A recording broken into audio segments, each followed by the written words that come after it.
Hi everyone, a very warm welcome to the second day of the Digital Premier League. Delighted to have you all join us again after power-packed sessions yesterday. Before we get started, and I introduce Ms. Shweta Sivasankaran, Director Marketing at Unacademy.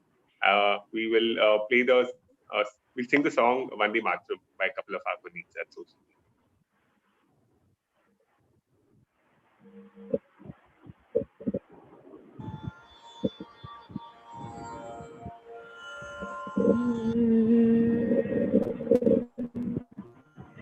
Vande Mataram, Vande Mataram, Sujala Sufala Malayaj Sheetala Shasya Shamala Mataram Vande Mataram Suprajyotsna Pulakitayamini Pullakusumita Dhrumatala Shobhini Suhasini Sumadhura Bhashini Sukhadam Varadam Mataram Vande Mataram Vande Mataram Vande Mataram.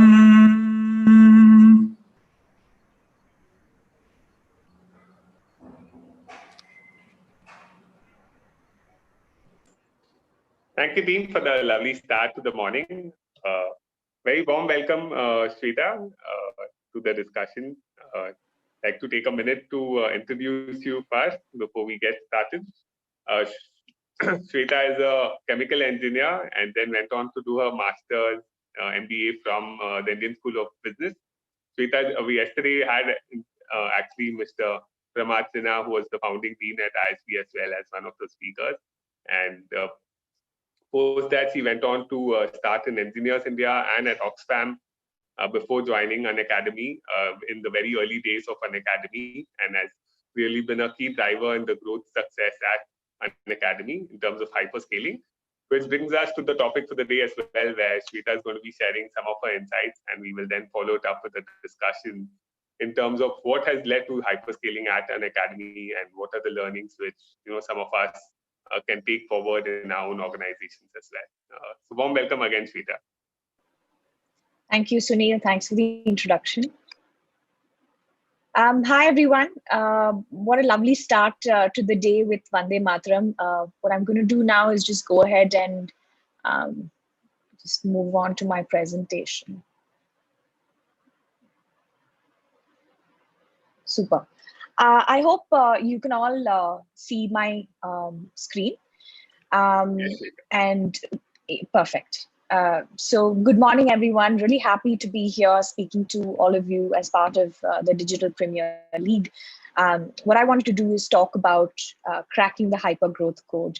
To be honest, at Unacademy, we still consider that we're at day one, but we've done a lot of new initiatives and projects that we've taken up in the last year that we've had some success with. So I thought, why not share some aspects of that journey with all of you, some learnings and some best practices that we've learned along the way.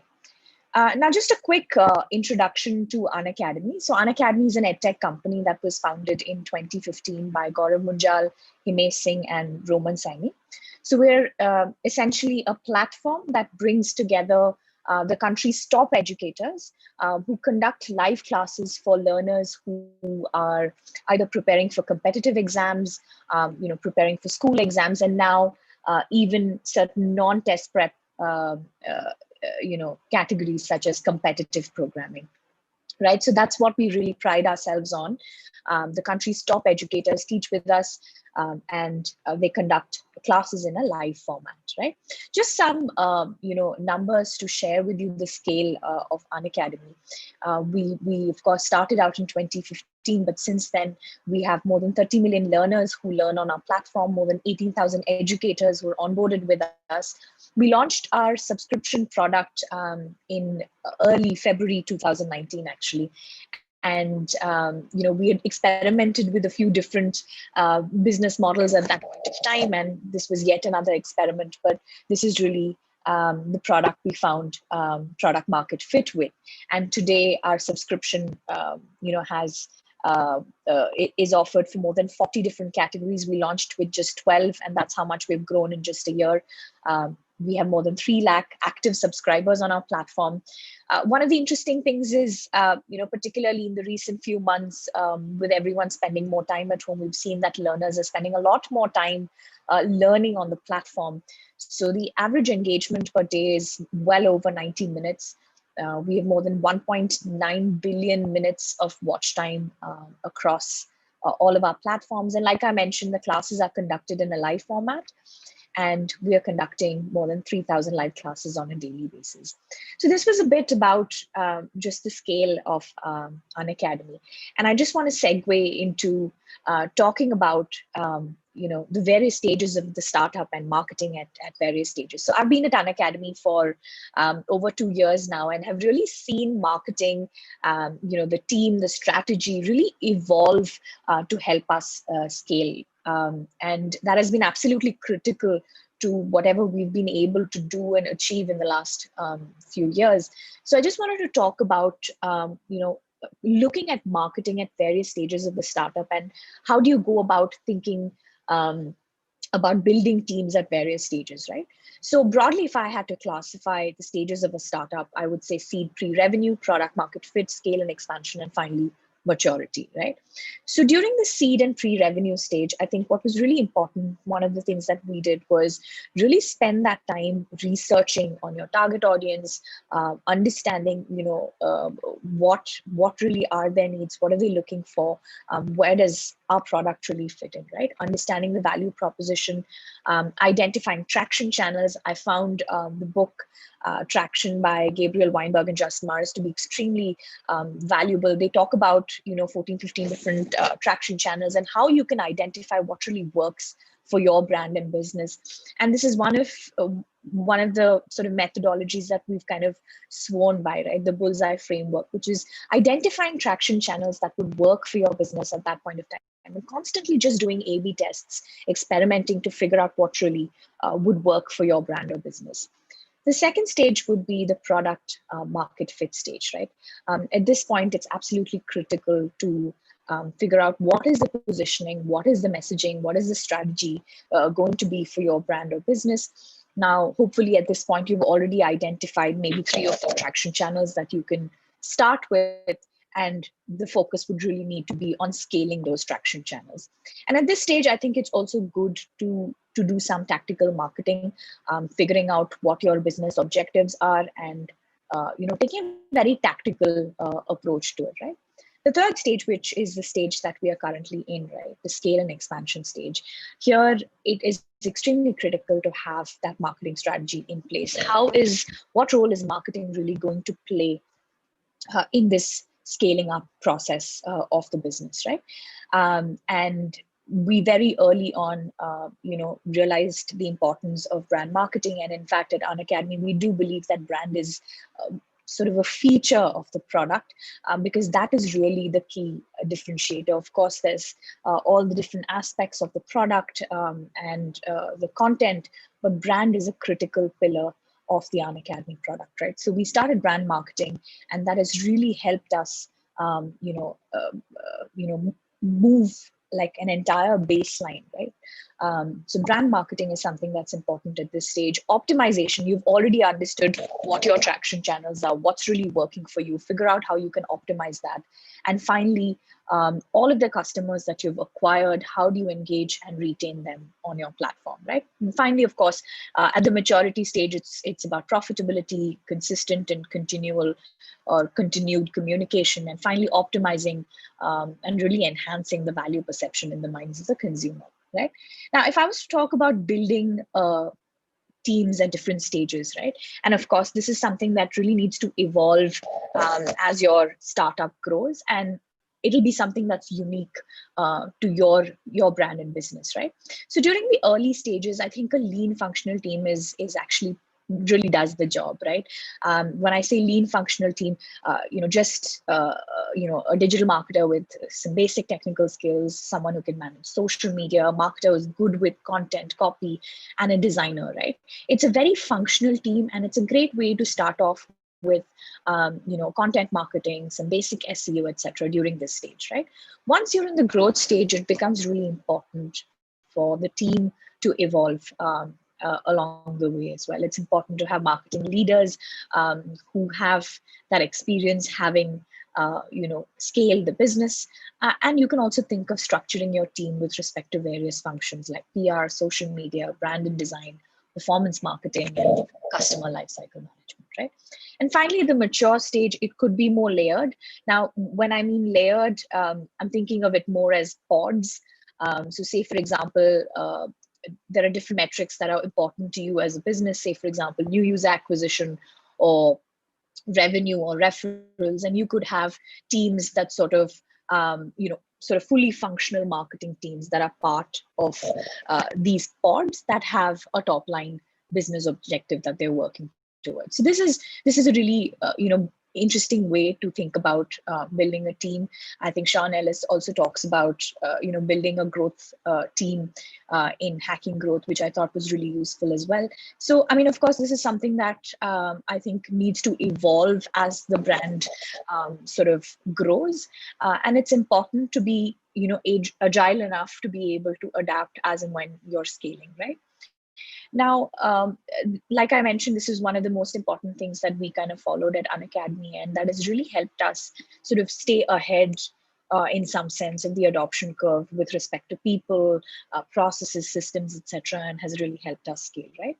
So I just wanted to segue into our first 360 campaign, and the reason I want to talk about that is because, of course, we were back in 2019 we were working on a lot of content marketing in terms of video first marketing that we were doing.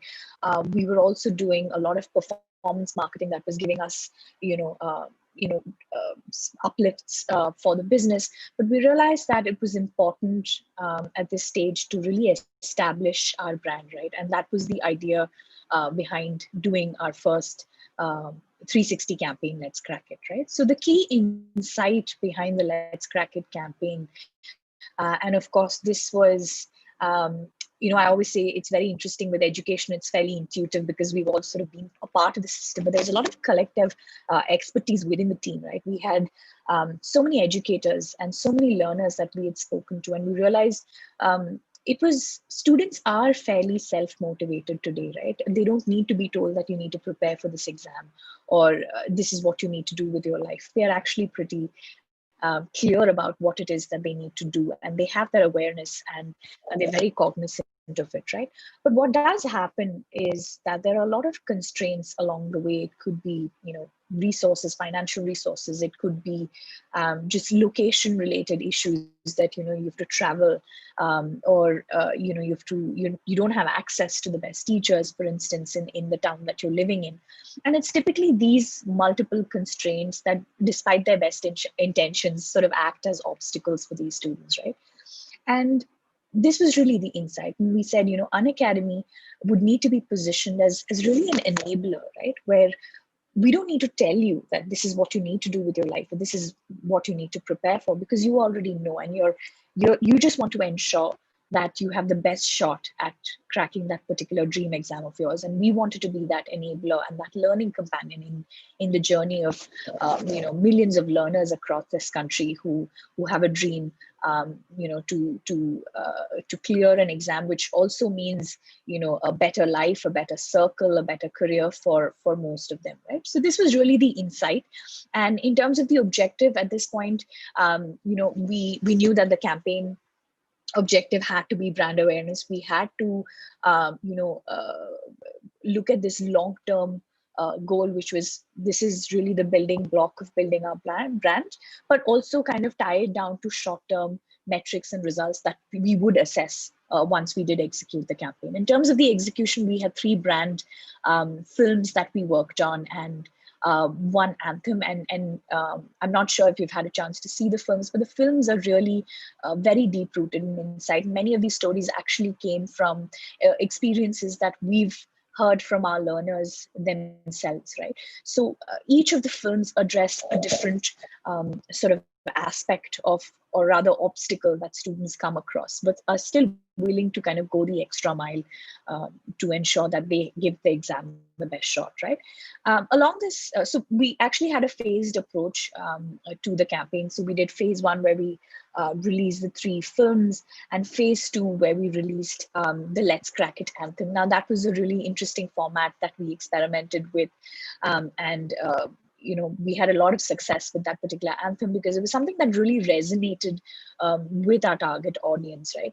And at this point, you know, I'd request Sunil if he can share the Let's Crack It anthem. I think it'd be nice to take a look. Definitely, Shweta, that'll be great. Just one.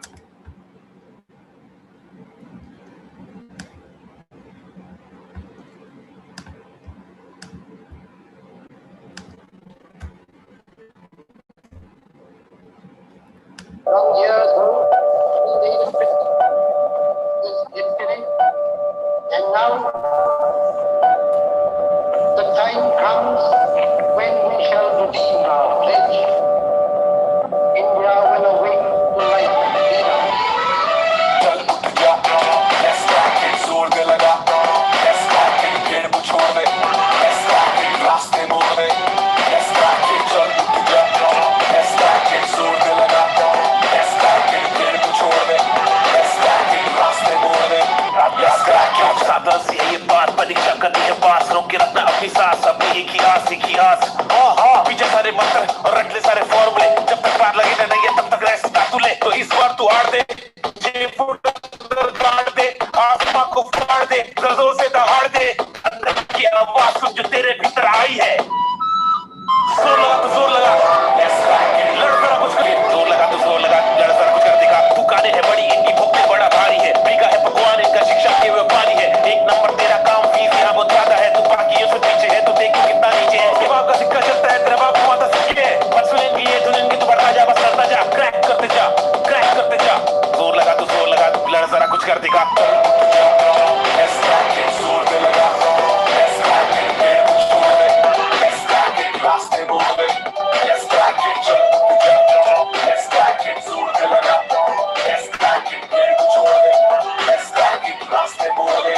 Let's crack it. बेटा system का ये जोर, तेरे हाथ में ही सब गोल. तू है भटकावा हो गोल. Let's crack it. देगी तुझको बख्शे दुनिया खूब निराशा, खूब हताशा. सुनेंगी ये सुनेंगी तो बढ़ता जा, बस करता जा. क्रैक करते जा, क्रैक करते जा. जोर लगा तो जोर लगा.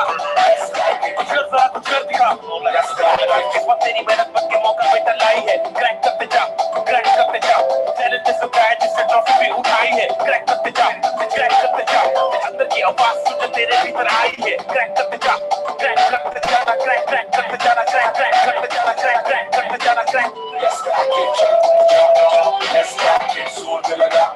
Let's crack it, पेड़ को छोड़ दे. Let's crack it, रास्ते मोड़ दे. Let's crack it, चल उठ जा. कर दिखा कुछ, क्योंकि तेरे हाथ में करने का अभी मौका तेरे पास में. लड़ते जा, लड़ते जा. हिम्मत नहीं हार, सबको करके दिखा. Let's crack it, तेरा भाई तेरा दोस्त से बोल रहा. कर दिखा, लड़के दिखा. रास्ते मोड़ दे. Let's crack it. It's got a lot of traction with 34 million views as well, Shweta. So, Yes, it does. Thank you for sharing that, Sunil. definitely. Just a second, I'll just go back to my presentation.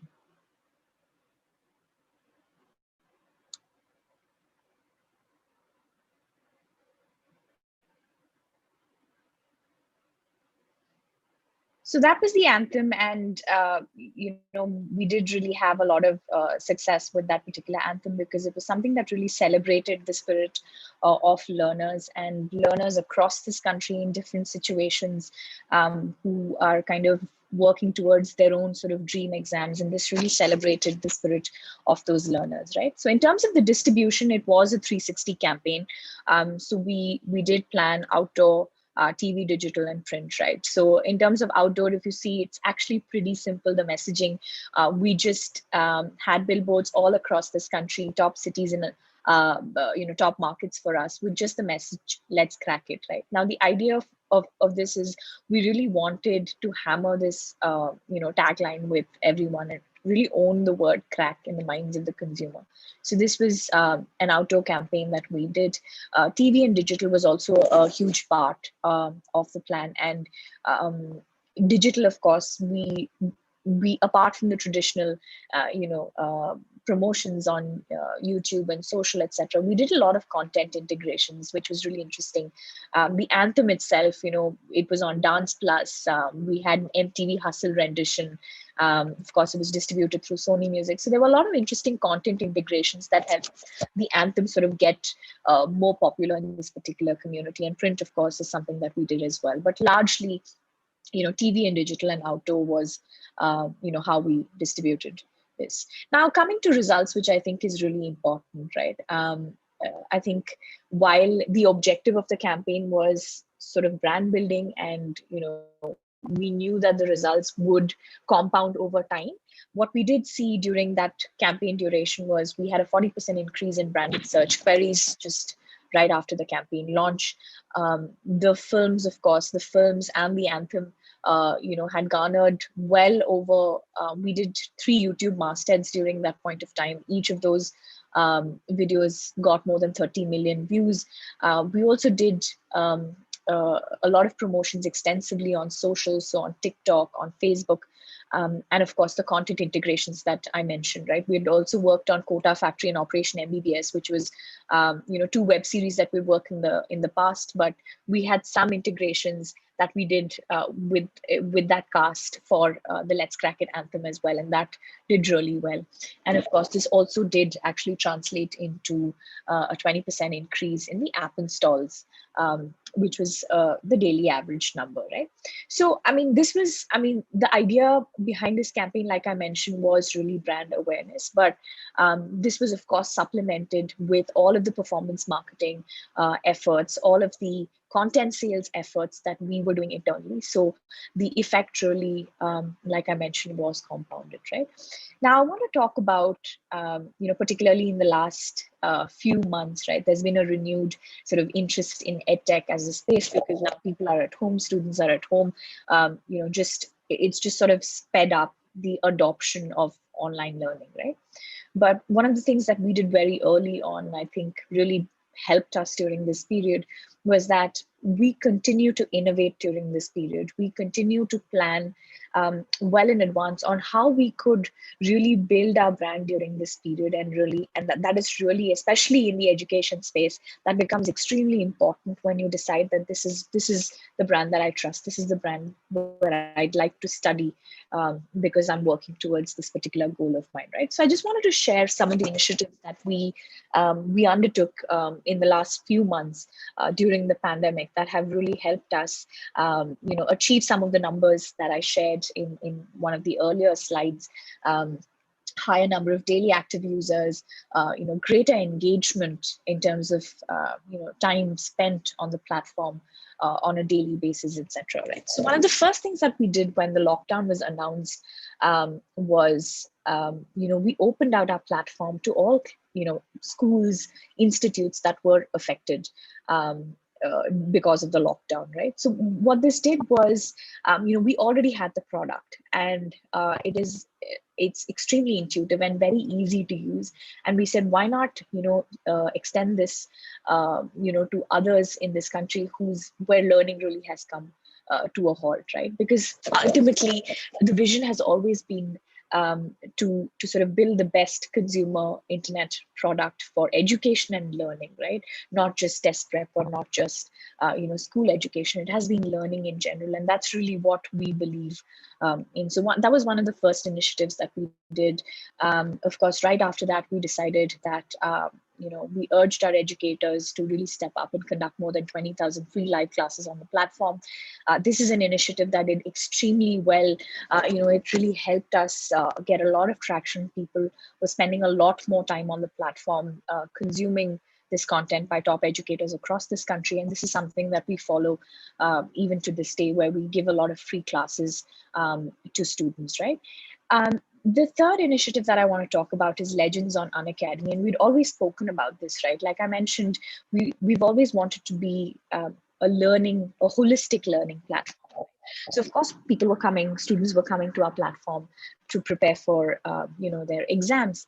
But we said, what if we bring, influencers, thought leaders, people from different walks of life who could share their stories with our learners to motivate them, right? Rather than just have someone come in and endorse the brand, why not have them share their stories on our product? And what was really interesting is this is the exact same format our classes are conducted in. So it was another great way to really, leverage our core product experience to conduct these classes. So we've had people from different walks of life, sports people, actors, economists, entrepreneurs really come on the platform and conduct these classes. Today, it's a very popular sort of property among the student community. A lot of people actually follow Legends on Unacademy and come to our platform to hear from these stalwarts from different fields of life, right? And one of the other initiatives that I want to talk about is Unacademy Brainiac, where we wanted to create, I think we'd all sort of have some nostalgia linked to this, because we've grown up watching a lot of, quiz contests on TV particularly. And we wanted to create like a weekly live quiz on our platform. And the idea behind this, again, was to leverage our core product experience. And that is really the commonality that you'd see among all of these initiatives, right? The product is really at the center of it. Of course, content is extremely important. And we've always wanted to build a brand based on content. If you see the films, if you see the Let's Crack It Anthem, some of the previous work that we've done with Quota Factory, Operation MBBS, content is really at the core of most of our marketing initiatives, right? So we wanted to create a weekly live quiz. This quiz was hosted by Harsha Bhogle. We have completed season 1, which is a really exciting season. We saw more than 20,000 live learners come in and participate in this quiz. And this was a great way to get users to use our product, spend more time on the product, and really familiarize themselves with the Unacademy product.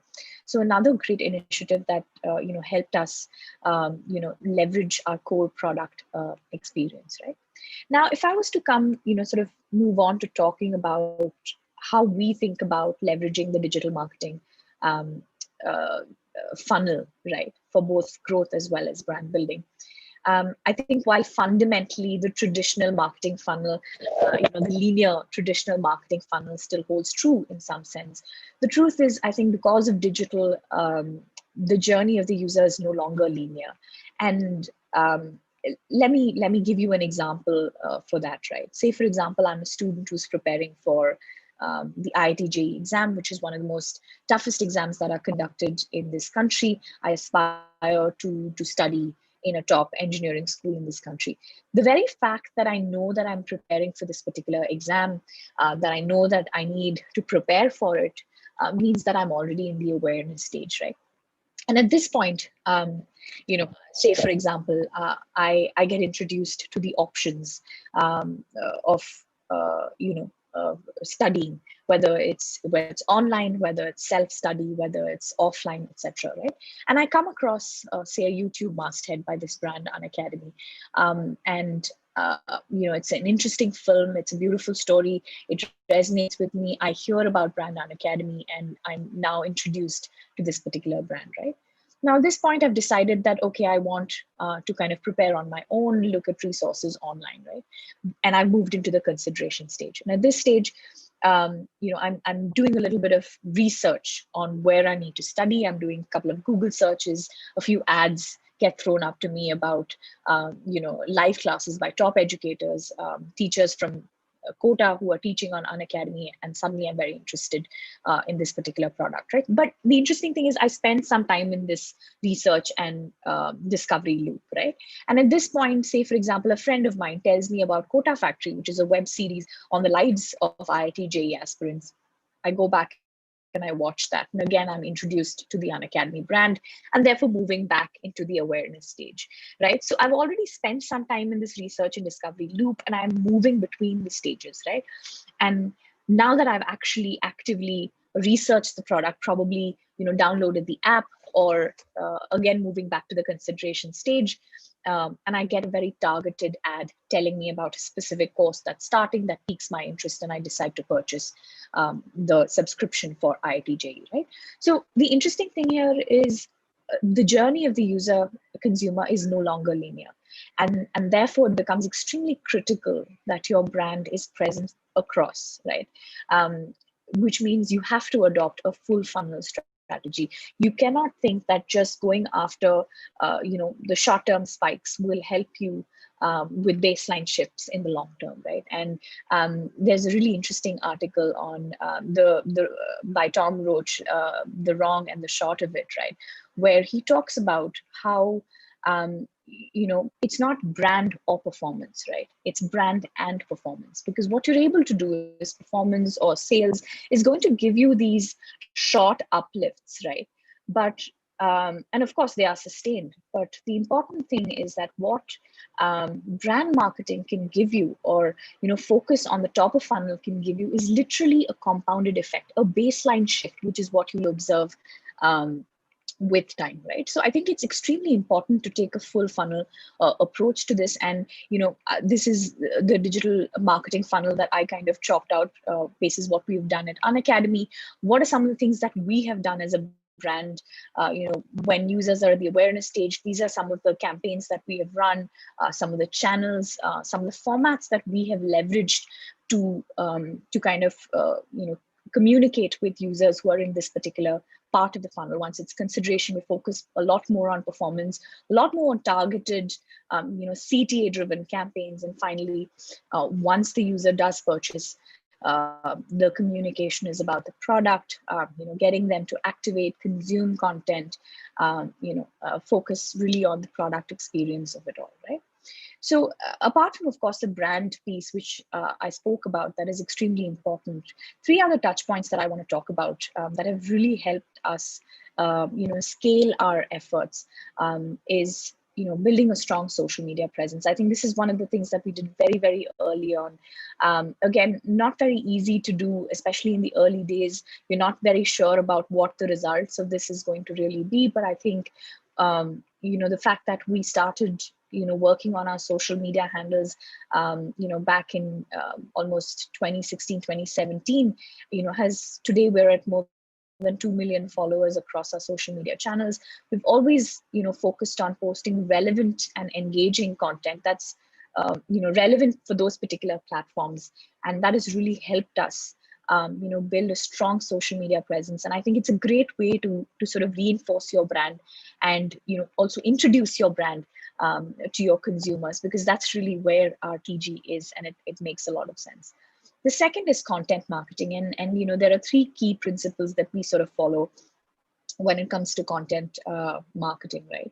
So learners really are at the center of what we do, and that becomes extremely important, whether it's the Anthem, whether it's Quota Factory, whether it's any of the other content-based properties that we've built or that we've done for marketing.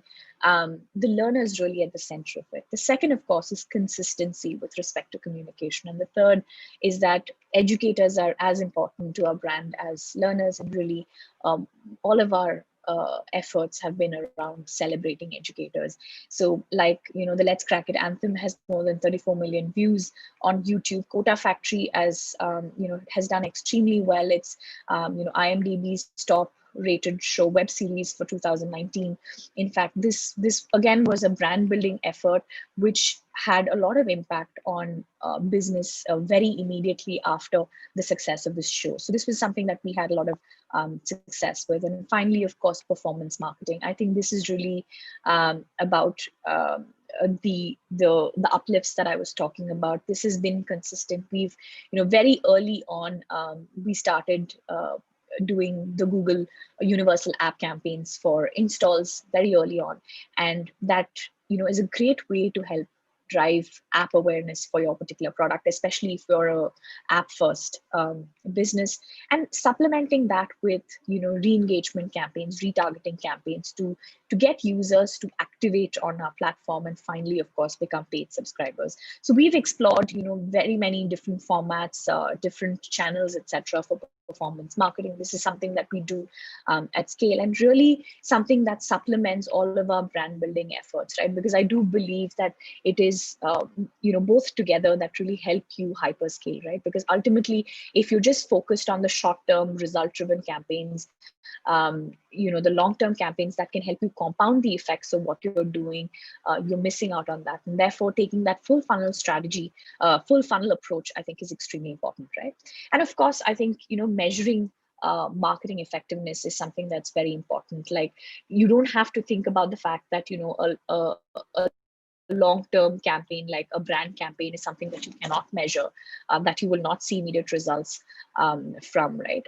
It's true, it does take time for those effects to show, but there are ways and means to sort of have short-term results and metrics that you can measure from your brand campaigns. And of course, supplementing that with more mid and bottom of funnel campaigns that are focused on actually converting the customers that you acquire into the users that you acquire into paid users for your business, right? So for brand awareness, you could look at branded search, for instance. What is the share of sort of search that you have amongst competitors, for instance?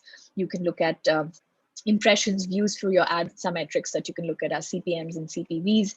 Finally, at the consideration stage, you can look at metrics like app installs, engagement on your platform, traffic to your landing page, etc. And finally, conversion, of course, I think is really where the performance campaigns kick in. You can start looking at purchase and conversion rates, cost per acquisition, lifetime value, return on ad spend, and finally, percentage contribution to the business, right?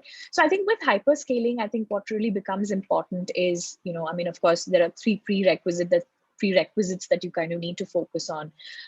One is, of course, you need to have a product market fit. Of course, you need to have a solid marketing and sales strategy. And finally, you do need to have your customer or your consumer right at the center where, you're focusing on their outcomes and their success. So whatever customers that you're acquiring, you're able to translate that into business, right? So I think hyperscaling is not something that you can blindly do in some sense. I think it's, of course, you are slightly ahead of the adoption curve with respect to people, technology, processes, etc.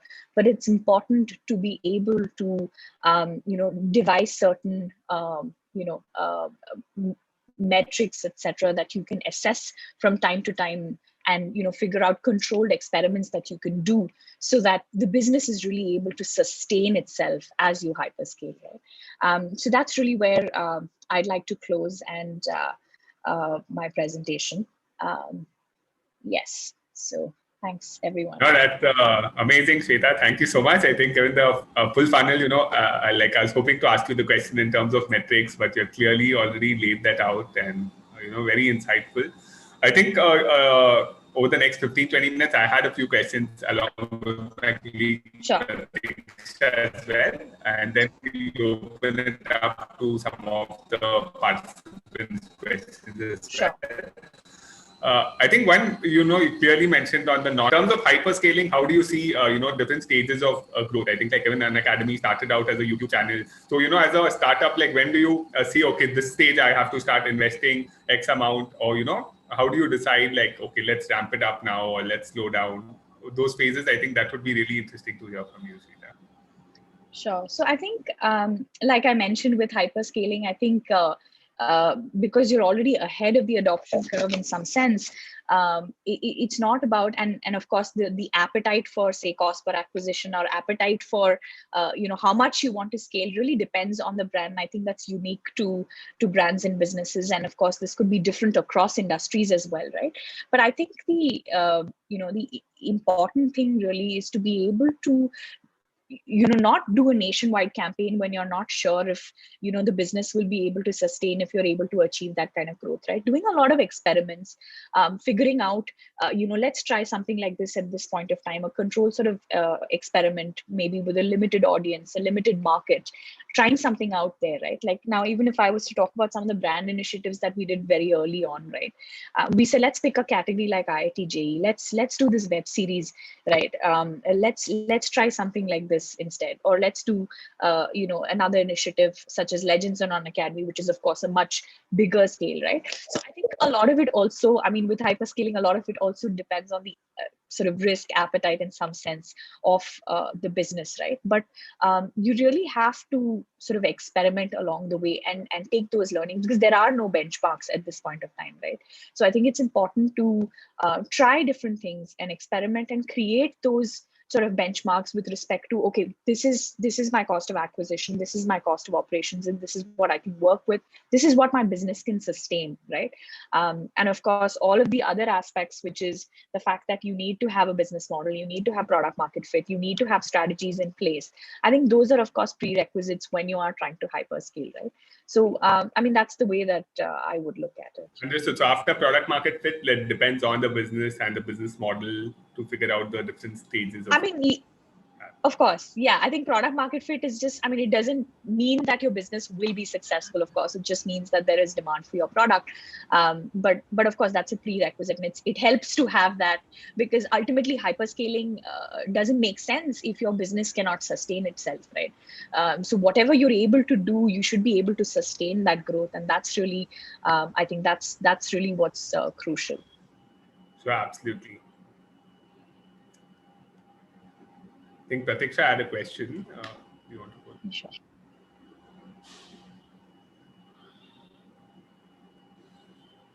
Hi, Shweta. Hi, Pratik. Just a couple of questions, Shweta. First of all, really insightful session. Thanks a lot for that. So just a couple of questions from my end. I think in the initial days, right, back in 2015 when you guys had started, right, I think a lot of people from tier 2 and tier 3 cities are, dream a lot about these government jobs, right? And that's the courses that you provide. However, due to limited access to internet and due to, not being able to pay so much for online classes, etc., right, building that intent in such audiences must have been very difficult, right? So how did you tap that huge chunk of tier 2, tier 3 audiences? What was the strategy that you guys followed back then? Sure. Thanks for the question, Pratiksha. I think, what's really interesting is with education, right? Price is really not so much of a trial barrier. I mean, if you actually think of it, people are willing to do whatever it takes, right? To ensure that their children have the best education, so that they have the access to whatever is required. It's not something that you would typically stinge on. Sometimes you would even stinge on your own health, but typically with education, that's not the case, right? But I think there was a bigger problem that we were solving, right? Which was access, right? Now, say for example, someone sitting in a smaller Indian town and city may not have access to the best teacher, right? You're told particularly that you have to learn from this teacher, and whether you like this person's style or not, this is who you have to learn from, right? If I'm so driven to achieve my goals, I don't want someone else's lack of expertise or lack of access to act as a detriment, right? So in the very beginning, as in when we started off, I think the efforts were really on celebrating the outcomes of people, exactly the people that you're talking about, who we had helped along the way. We also had a huge set of educators who really homegrown in some sense, right? Probably aspirants in some sense, people who are preparing for the exam, people who have just started teaching, who came on the platform and realized this is a great medium. And that was really how Unacademy started, right? The founders were like, how do we empower smart people to teach, right?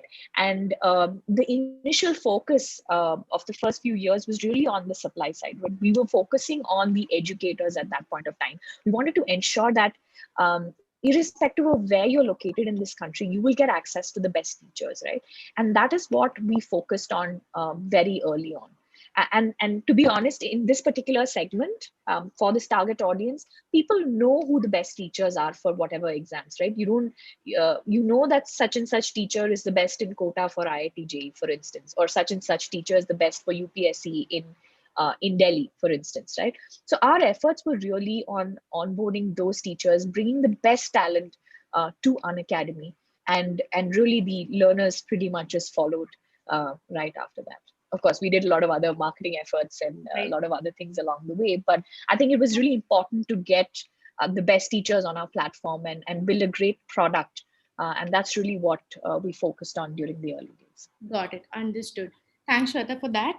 So another question from my end would be, so you did mention that you guys spend a lot of marketing budget on TV as well as digital, right? So just wanted to understand that you saw a 40% growth. So how exactly do you, measure that? What amount of that growth came from TV advertisement or from digital, right? How do you measure it? And if you do, then which in the past has worked better for you? Was it TV or was it digital?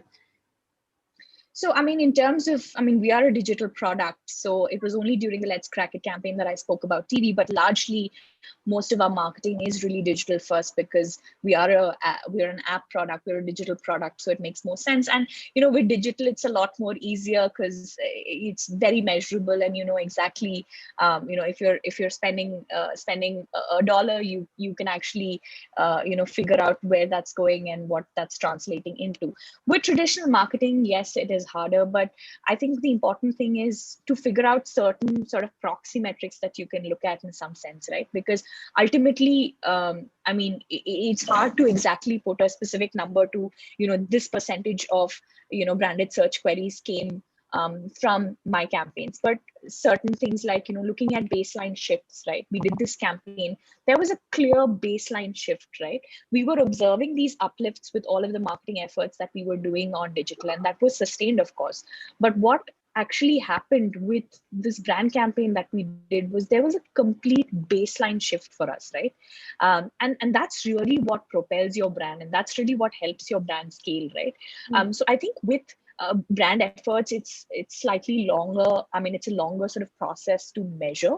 But what you can look at is these baseline shifts. And if there is a baseline shift, what you're doing is right in some sense, right? You want to work in that direction. But yes, I think this is a quintessential problem as to, how do you exactly attribute, traditional marketing efforts into business. But in my experience, and I have seen that it's really compounded in some sense, right? You get these short spikes with whatever efforts that you're doing, but typically ever since that we've done our brand efforts, whatever brand efforts, our amplified brand efforts have caused a baseline shift for us as a business. Understood. Thank you so much. That's about it. Yeah. I think we had a few questions from the participants as well, Shweta. So just taking one from Tanisha was on, remarketing. Obviously, you can do it on Google and Facebook, and but have you seen a difference in remarketing through your CRM or SMS and in-app alerts itself versus remarketing on these platforms? How do you decide is remarketing working for you? Thought it's an interesting question. Sure. So I think it's about doing both because once users are already part of your platform, that the intent is very high.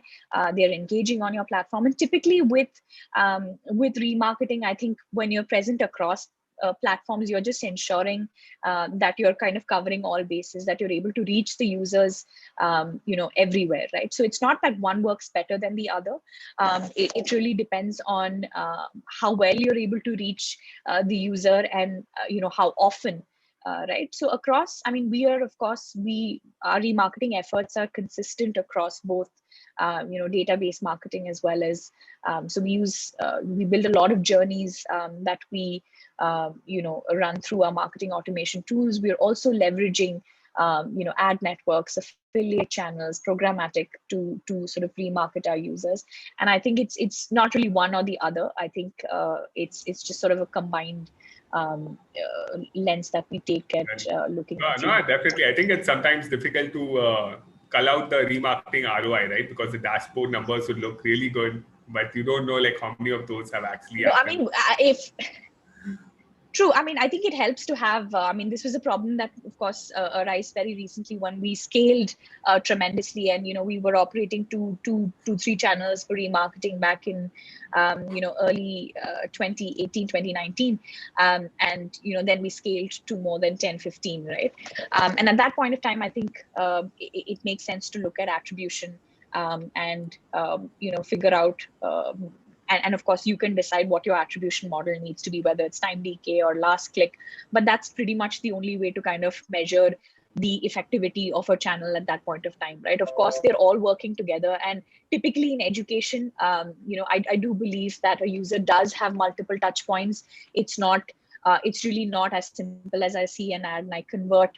Typically, there will be multiple touch points, some educators, some ads, some emails, some shows such as Quota Factory, for instance, even, right?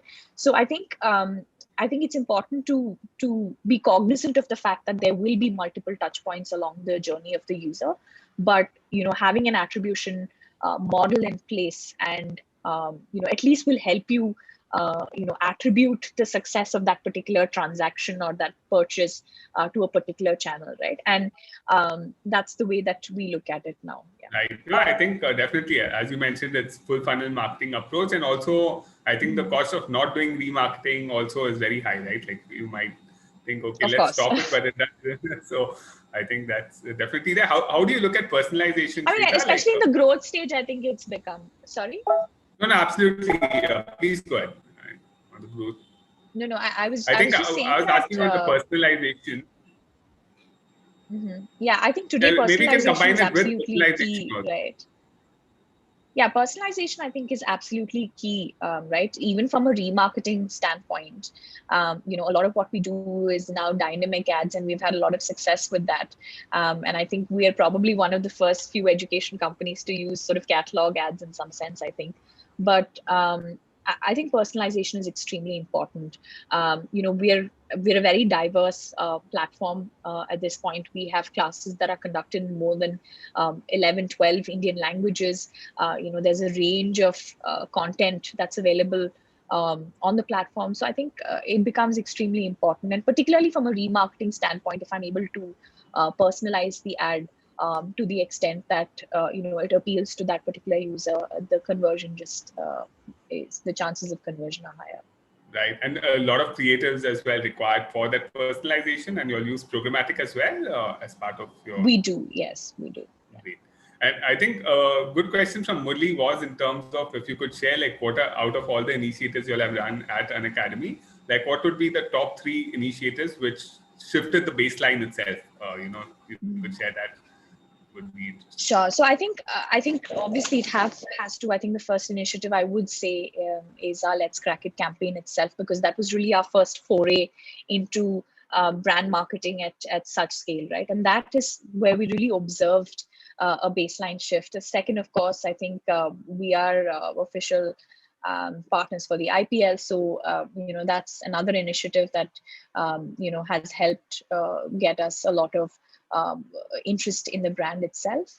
I think I would still like to mention some of the earlier projects, because of course during that stage we weren't really spending a lot of budgets on marketing, and we were figuring out how to pretty much growth hack our way to acquiring customers, etc. Some of the early initiatives like Quota Factory, I think is something that we had a lot of success with, right? And since then, I think as a brand, we've, like I mentioned, the team has evolved, the strategy has evolved. So we've done a lot of initiatives that have leveraged the product experience. I think so. Some of those as well would, I think, be. I think I've listed way more than 3, but I think would be Let's Crack It, probably Quota Factory, one of the earlier ones, and Legends on Unacademy, third. Right. And then did COVID help shift the baseline to some extent, or in March, April when you opened up? Yeah, I mean, I think just the fact that it's sped up the adoption, like I mentioned, as in when you're at home and you really have no option, probably at an earlier situation, you had alternate options, or, you may not have considered this, or you may have considered it a year or 2 from now, right? Of course, it did speed up adoption, but I think we also really had to step up in that situation, right? To be able to ensure that, we can take that capacity. We had more classes, we onboarded even better teachers. The work didn't really stop. So I think there was a lot of work that went in during this period as well. But of course, I think, the situation did help with people being more comfortable with online learning as a concept itself, because previously that was also a trial barrier, right? The fact that how can you really learn online, right? So I think because of the the changes in adoption, it did really help us as a business. But of course, we have continued to work on multiple initiatives on the product, on the content, and in fact 6 months ago, 8 months ago, we were just in test prep categories, but since then we've sort of moved into the K-12 segment. We've moved into non-test prep categories as well. So really working towards building a learning platform in every sense. Sure, definitely, Shweta. No, thanks a lot for that. I think we have time for one last question. I think that was from Karan as well in terms of marketing automation. How do you look at that versus, adding more colleagues and team members? Like, where do you see the line for marketing automation at Unacademy? So, I mean, it's an interesting question. As in, I think there are some aspects that marketing automation that it cannot do so, for which you need that creativity and you need people who are experts in doing that. But there's a lot of things that you can do with marketing automation, which of course is something that you need to leverage. I don't think it's either or, wherein it's either hiring more people or just using marketing automation. I think it's about finding really a balance between the two. And like I mentioned, with most of these things, there isn't really a benchmark as to your ideal team size is like 5 or 10, or ideally your team should be structured this way. I think a lot of it you learn as you go along. Sometimes you do realize that you have redundant resources when you're able to automate a lot of what you're able to do.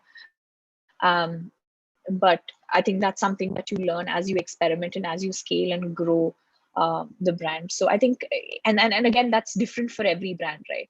I feel like for Unacademy particularly, we're there's a lot of creative work that we do internally from whether it's a design perspective or a brand perspective. So we need people who are experts in that particular field. But there are a lot of other things that we have automated as well. So it's really about finding a balance between the two. No, great, Shweta. Any last words, and also maybe you could share in terms of how do you all look at failures on the marketing campaign side or on ideas? Like, since you're being creative and innovating, are there failures, and how do you create an open culture for that? Of course, I think it's really part and parcel of the entire process. I don't think if there are no failures, I don't think you really grow in every sense.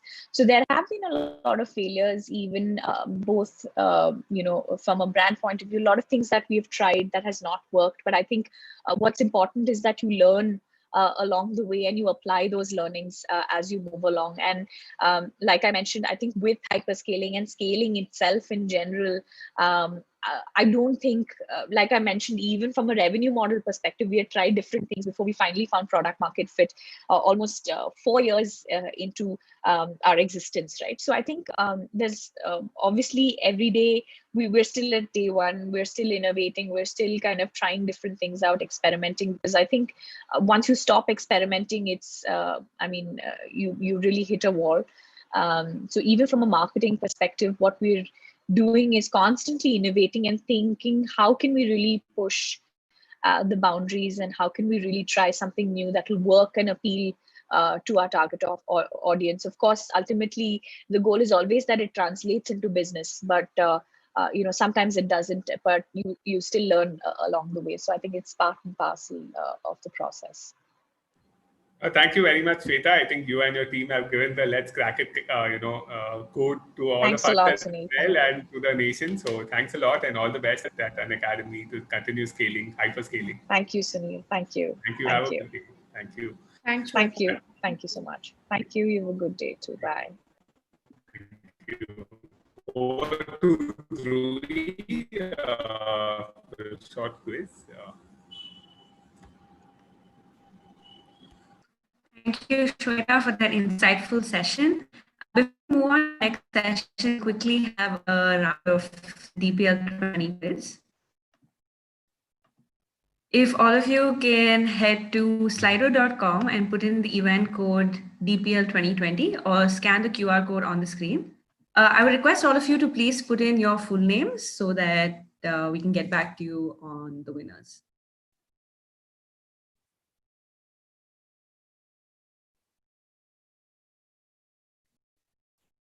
Slido.com, you can either scan the QR code or put in the event code DPL 2020.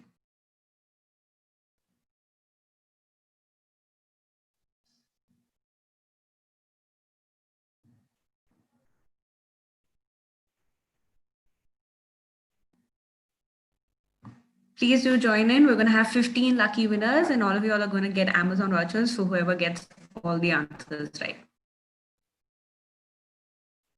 And also please do put in your full name so we can reach out to you.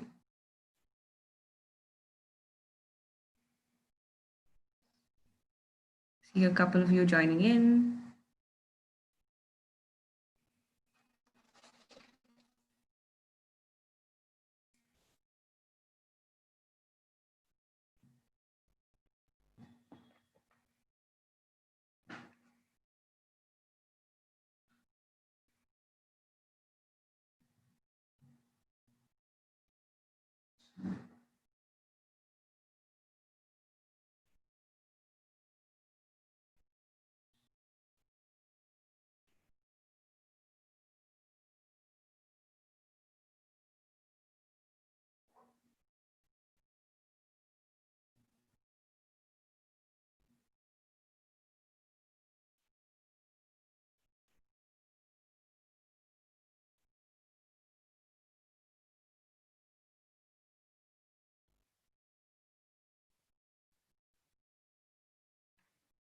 All right, I think we can get started.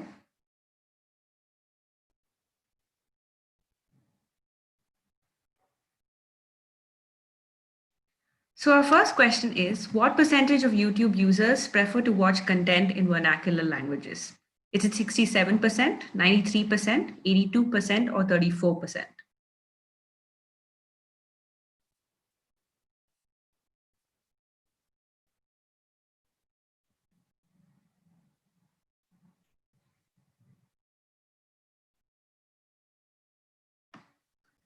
There's a tie between 67% and 82% amongst the audience, but the correct answer is actually 93% of users prefer to watch content in vernacular languages, their own mother tongues. Moving on to the second question. Which of these do I need for a successful digital marketing strategy? Is it owned media, paid media, earned media, or all of the above?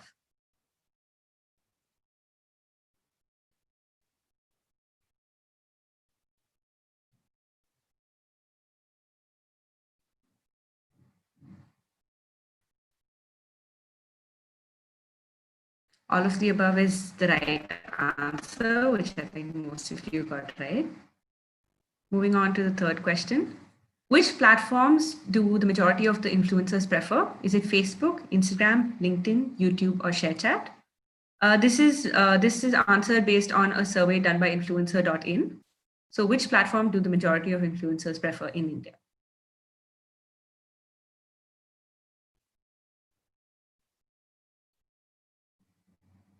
Most of you answered Instagram, and that is absolutely the right answer.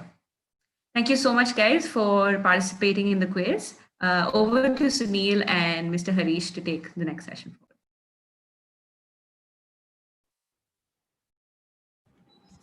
Thanks a lot, Dhruvi, for that. And a very warm welcome to Harish and my co-moderator, Satvika, as well. Hi, Harish. Good afternoon. Hey, hi guys. Thank you. Thanks for having me. Hi, Satvika. We are delighted. I think we were just discussing on hyperscaling with Shweta at Unacademy, and I know it's a favorite topic for you as well. You really have given a lot of results at Khatabook over the last 1.5 years. So really glad to have you with us. I think before we get started, I just wanted to also thank our partners. We have 23yards.in, which is a new platform along with Ravi Shastri for personal care products for men. And they are a gifting partner as well for the event. So wanted to thank them. And DigiGrad, which is a digital marketing training initiative by Social Beat, and Influencer.in, which is an influencer marketing platform. With that, I would like to actually spend a couple of minutes to introduce Harish as well before we get started. Over the last 1.5 years, he's been driving a lot of growth at Khatabook, and both on the performance side and recently with a very interesting branding campaign with our ex-captain MS Dhoni, and a lot of us would have seen that on television and YouTube as well. So he's been part of those campaigns. Previously, he spent time at GrowFirst and in the many startups, including his own venture as well, in terms of scaling. And we're really delighted to have you, Harish, to share your journey at Khatabook on hyperscaling and at GrowFirst as well. You've had a lot of impact across 2 big brands in India today. So really looking forward to that. I'd also like to introduce my co-moderator, Sachika, who will be, guiding on some of the questions over the next hour. Sure. Yeah. Thanks for having me. Yeah. Great, Harish. To kickstart, just wanted to, start with Khatabook's journey itself. I think 1.5 years back, hardly any of the small business owners or marketeers had heard of it. And from June last year to this year, it's I think I'm not sure of the official numbers, but it's in millions of daily active users and monthly active users. So how has that journey been? If you could share with us in terms of phases, that would be a great starting point. Sure. So I guess I'll start with December 2018, right? So that's when Khatabook officially started as such. So initially the idea is to come up with a bookkeeping app that remains merchants users to make sure that they get the money back. So that's a basic core proportion of the product as such, and that's how we started. And by May 2019, right, we hit a $1 billion transaction value within at a 7 months gap. Since December 2018, we hit 1 billion, amount of transaction. So that itself was a and if at all you look at marketing assets, right, we started since June end or July, I'd say. So the initial 1 million plus monthly transacting users that we had during August 2019, most of them was organically driven, and that basically gave us I'd say trust on our product, saying okay, we are hitting the right chord. Now how do we scale things further, right? That's when marketing came into picture. So I guess I remember Ravi showing me the hockey stick curve of from the Google Play console, which was just climbing, right? Now how do we double upon that? How do we the basic core idea is to make sure that we digitize each and every merchant who's there in India. So that's how things started, and by Feb 2020 we were hitting a transaction amount of $8 billion of transaction value. Now that's the scale at which we were doing things. And I think post again COVID hit, and COVID we saw 50% decrease in our active users as soon as the lockdown was imposed. And something that was again very promising for us during that time was that the basic things like medical and kirana stores or merchants from that category, grocery category, that didn't see a hit at all. It was like a 2-3% drop as such. Right now, that means that that was again a valuation for us, saying okay, we have hit the right chord with marketing, with whatever that we have done till date. So we have reached the right users, and the right users are using our app. And then post COVID again, we saw the biggest jump. I'd say not post COVID, post lockdown. So post lockdown, textile, automobile, electrical, all these came out, and we have doubled upon the numbers there. So we saw the biggest jump in app adoption as such. So I guess if at all you look at the merchant base as such, right? We have almost covered 95% of the districts in India. So we have users from almost all the districts in India that you could think of. And that's a journey at Khatabook. That's how it has been. And I guess kudos to the team as such. I guess on the marketing side of things, whatever that we have done, it has purely been insight driven, and top management has given us leverage or like as a freedom, I'd say, to make sure that we do whatever that we want, but at the same time, like we just hit the numbers. So that's how we have been like taking things up. Sure, definitely. No, definitely, Harish. I think it's been a pleasure working with you as well. And, I think that freedom which you discussed, I can see that in the culture which you all have at Khatabook itself, along with the team. Yeah, yeah.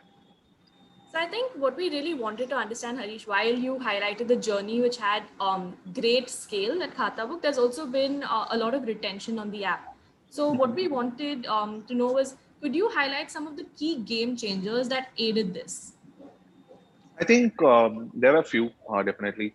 So number one would be the localization, right? Localization for an app is pretty important because, ideally for all, you look at the last census as well, right? Around 53% of the users or of the people in India have like Hindi as a primary language, right? Now, rest 50% is huge if at all you think about India as such. Now, that's where localization played an important role, and localization is something that's being done by every app right now. But ideally, like having a language expert for each and every language in house, and like giving them the ownership, saying, hey, you own the language, whether it's marketing, communications, whether it's in the app or whatever that is there. So we just have we just, I think like localization is something that we cracked very early, and that has helped us in a lot of like app adoption and engagement as well, right? So I think engagement as such, I think we can break it down at a lot of stages of business. So initially it was happening, like it was more localization. And then in between when, like for example, during COVID times, right? Like we came up with a couple of features called as quiz within Khatabook. And then, like we brought in something like Khata Learn again, where, like you give relevant content to your app users and make sure that like they stay engaged within the app, right? It's not just doing the danda as such. Now, how do you make sure that, people stick to the app? And also not to forget, like we, more than fintech, we call ourselves as a utility app, right? So utility as such is a case where, like it's a high, like it's a high engagement app in general. And that's what we have seen till date. The number of sessions that we have per user is also pretty high when you compare with any other fintech players around. So, I guess that's what the initial thing has been, localization, and then coming up with a lot of engagement features within the app. And then few other game changers as such, if at all I could talk about at a marketing standpoint, is, like making sure that, we leverage both, like agency and the publisher to a very high extent, right? It's not like we just, like give it to agencies and agencies execute for us and then make sure that they deliver the numbers. It's making sure that, like there's a tri-party feedback that's happening, and then how much of data that we can give them. I think data drives a lot of things in marketing, and data as well is a very key game changer for us. And having the right metrics, tracking the right metrics at the right time, and making sure that like you innovate there as well, right? You might have a proxy metric, for example, at some point of time, and then when you look at an app engagement, there should be another metric that you should be chasing, and making sure that like each and every team gets aligned is very important as well. So if at all you think about Khatabook as such, Khatabook is product plus tech plus marketing driven. Now it's not just marketing in the end; it's making sure that like each and every team is aligned to one single primary goal, whether like it's building the app, building the product, or building a specific feature, or marketing that specific feature. So everybody needs to be unilaterally aligned, and like and make sure that we chase that metric, and then like we get it done. So I think these are the few key game changes that I could think about. No, absolutely, Harish. I think that's very insightful on the game changers. In terms of branding versus performance, how do you see that during the hyperscaling journey? When did you all decide, okay, it's now time to like spend some effort and investments in the branding side as well? Okay. So I think that came in early 2020, I'd say. I think we have been totally performance driven in whatever that we do. That's how we were able to reach the scale at which we are. right now. But at some point of the time, like the something that's very good about Khatabook is also that we keep talking to our merchants, right? It's like always the first party data that we have is very important, but at the same time, having that personal connect with your merchant is also very important. Certain decisions, most of the decisions are data driven, but at some point of a time, you have to, like take call based on whatever the feedback that you get directly from the app consumers. So that's when, like even if like, so some of the, like very good insights comes from this option called as others whenever you send a survey to users. So like, for a fact that you have 4 or 5 options that you have in mind and you just put it in the survey. And then you always give others as an option. And others is actually a place where you get to, like know a lot about what users need actually. And that's when, something that we as a company wanted to do, plus something that aligned with our consumers as well, is that, there is a trust, like gap that is always there when it comes to fintech. Now, how do you bridge that trust gap? So that's very important for us. So we can come up with multiple communication. We can, like get users with multiple publishers, multiple channels that are performance driven. But when it comes to building the trust on a brand, like you have to build a brand first for that. And now, how do you build a brand? And like that's when, like we thought, okay, maybe uh, we can, like come up with a proper brand campaign that talks about the brand, but at the same time, it's a very, very niche audience that you're talking about, right? Not niche, I'd say. It's just that, like if you look at the most of the users that we have in Khatabook, right? More than 60%, more than 50% of our users more than 40% of our users are from, like tier 1 cities and things like that. And more than 60% of our users are from tier 2 and beyond. Now, like you can't, like I don't think that there is a, a lot of things that you could talk between performance and brand, that kind of a scenario, because these users I'd say internet age is not more than 3 or 4 years. They came into, like digital space, or they started using internet just because of the geo revolution. Right now, how do you communicate to that brand? I mean, how do you communicate to that user saying, hey, you are a brand, you are a trusted brand? And that's when we thought about, maybe we should have a brand ambassador. And that's how things evolved as a brand. And I think still, like being a digital first company, we always think about, like brand as well on a digital first level. We have never been offline, like maybe a couple of experiments here and there, but like we have stayed as a brand, like who are predominantly online driven. And yeah, I think performance and brand as such, like we see, when you are purely digital, right? When it comes to brand, like that impacts performance as well. You know for a fact that it impacts. And brand as such is a, like it's not like, like it has an impact right away, right? But at the same time, it's a long-term thing. And at the same time, you also see on the fact that, like when it comes to performance, you see a delta a little bit. When it comes to app engagement, like whenever you are doing re-engagement campaigns a lot, you see that, like that option is pretty higher than when you compare it with, like pre-brand campaign and things like that. There are small cues that you see. And that's how we say that, like we measure brand campaign apart from all the studies that we do.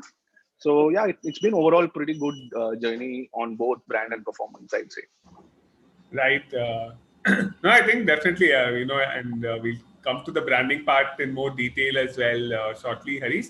Before we move there, I think one of the innovations also from Khatabook, I think a lot of other businesses which had targeted the Kirana stores and small business owners had hired like very large sales teams to go door to door, right? Whereas at Khatabook, and the team decided to go digital first, by and large, digital only itself, right? Like very limited sales team. So how did you all take that call in terms of hyperscaling and, acquiring all these users digitally? I think a few things there, right?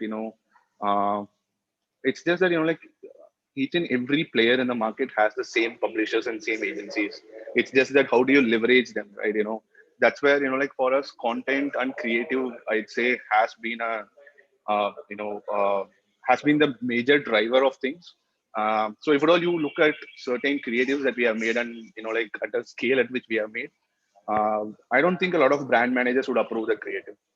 So those kind of creatives, when it's actually making sense, I mean it's actually working cross channels, we should definitely leverage it, and then make sure that like we leverage the publishers as well, right?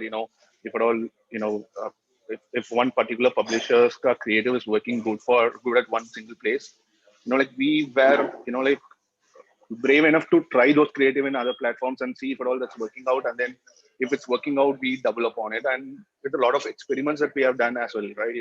We were never like we never shy away saying like let's not try something like that's new. So I think that's where major like changes happen, I would say. And it's more of a content and creative, I'd say. And apart from that, as I said, publishers are same for everyone. It's about how you leverage that publisher. And at some point of a time, with certain publishers that we have worked with, we like we actually made them believe that those like those kind of publishers, or those kind of ad network, or ad servers can give performance driven results as well. So we have worked with a lot of publishers like that, at least a couple of publishers that I could think about. So yeah, that's how it has been. Definitely, Harish. Actually, Understood. interesting question that we had was more toward the brand element. So while we know that MS Dhoni is the brand ambassador for Khatabook, wanted to know a little bit more on the process of how did you narrow down on him as the brand ambassador? And also, how much do you think that a brand ambassador impacts the positioning as well as the brand pull as such? Sure. So I think zeroing down to Dhoni was majorly because of what we need to drive as a brand, right? So we know for a fact that we want to build a trustable brand. So especially being a player who's coming for the first time in this place, right? Space, I'd say. Like replacing the traditional Bhai Katha with a digital ledger. And if at all you look at like a Bahikata, I don't think even merchants will actually share that data or information within their family, right? It's so personal to them. Now, how like how do you expect them to come online with this, like with this kind of scenario, right? So that's what we happen to drive majorly on the performance side of things. And when it comes to brand, we want to build the trust factor, saying, hey, your data is safe with us. Like this is a trustable brand. We are here to stay. And like you have a lot of like advantages choosing Khatabook over any other players, any other fintech players, right? Like we are here to like make your life better. That's what we wanted to convey as a brand, as a trustable brand. So that's when we were thinking about a lot of people from Bollywood and like other places. And at the same time, if at all we look it that way with the kind of users that we have, right? So as I said, if at all you look at the language adoption as such, it's pretty high with Khatabook. So more than 40% of our users use it in their native language.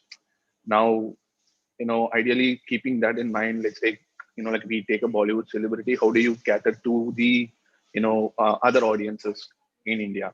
So these kind of questions is something that we asked ourselves. And, like when you are looking for a trustable character, plus, like someone who has the mass connect, and who's also someone who came from a place like Jharkhand, or a place where there was no cricket at all earlier, right? So now keeping those things in mind, like Mahi was the exact connect that we could think of, and that's how we approached Dhoni as such. And even when it comes to making creatives and stuff, we were clear of one thing, like Mahi needs to be the merchant character, because that's how we want to communicate.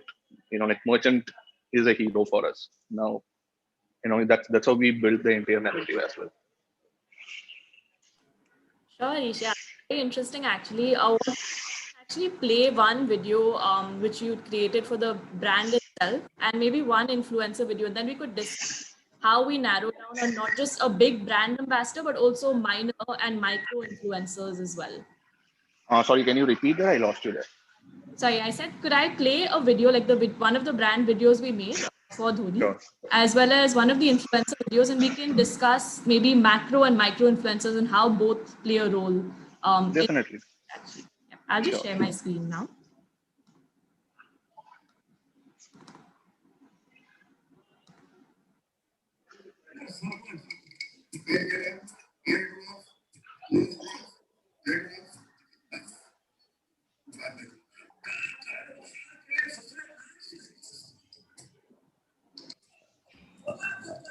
think the audio is not clear, Satika. Maybe I can play it from my system.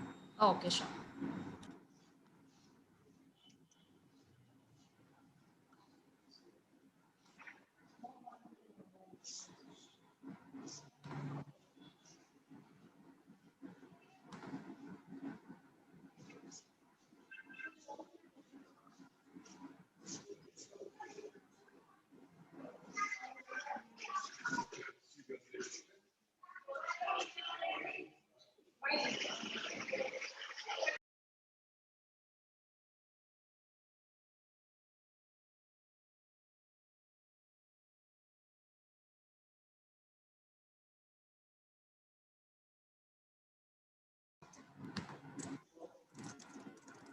I think Sunil, there is still a problem with the audio, if I'm not wrong. सरमाने का दवा तो कोई है नहीं, लेकिन उधार वापस लाने का फार्मूला है क्या? Yeah, अरे वही started खाता failing बुक करिए, from the- खाता बुक डाउनलोड करिए, ये उधारी का रिमाइंडर भेजे और उधारी वापस लाए। है शर्मीले Sharma ji. Painkiller, ear drop, nose drop, eye drop, बस बात नहीं। अब क्या कहें, उधार के लिए ससुरे ना जी नहीं कह सकते।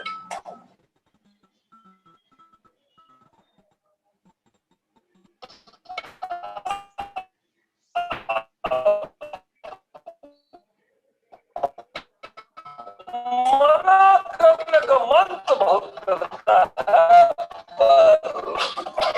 फाइनली शर्मा जाते हैं। उधार वापस लाने का फार्मूला है क्या? कैसे? अरे वही खाता आउट करिए, खाता बुक डाउनलोड करिए, माथुर के पैसे आ गए। खाता बुक बिजनेस हुआ easy. Excellent. Just play one of the influencer videos as well. Is the audio fine now? Yep. हाँ भैया, मन खत्म हो गया, हिसाब बता दो जल्दी। 1 सेकंड मैडम, आपका टोटल हुआ है 4,500 रुपए। पर मेरी खाता बुक ऐप में तो 5,000 हो रहा है। क्या भैया अपना नुकसान करा रहे हो? जल्दी से चेक करो। 1 सेकंड मैम, मैं चेक करता हूँ। हाँ 5,000 ही बता रहे। क्या भैया आप भी इस डिजिटल की दुनिया में इन पेपरों के सहारे रह रहे हो? आपको पता नहीं खाता book app proudly made in India है। जल्दी से आप भी डाउनलोड करो और इस नुकसान से बचो। रोज की उधारी का हिसाब रखने के लिए खाता बुक ऐप एक सबसे आसान ऐप है। सो गो एंड डाउनलोड खाता book app, create your own personal खाता books to be managed. उधार लेन-देन from your friends and family members as well. WhatsApp payment reminders to your customer है। बिल्कुल मैम, मैं अभी डाउनलोड करता हूँ। और आप लोग क्या देख रहे हो? आप लोग भी डाउनलोड करो खाता book app. Wait. Yep. So I think Satika was asking on the macro versus micro influencers, right? How have you seen that play off? You know, and which part of the journey do you use which influencers? I think that also. So I think it's more about having the direct connect with like the merchants that you talk about, right? So here, instead of having a like as you said, having that sales team going and talking to them, now what if you could find a known face to these people, and then start using them, and then using their creative to like drive performance, right? That's what I think we leveraged at a like a good scale, I'd say.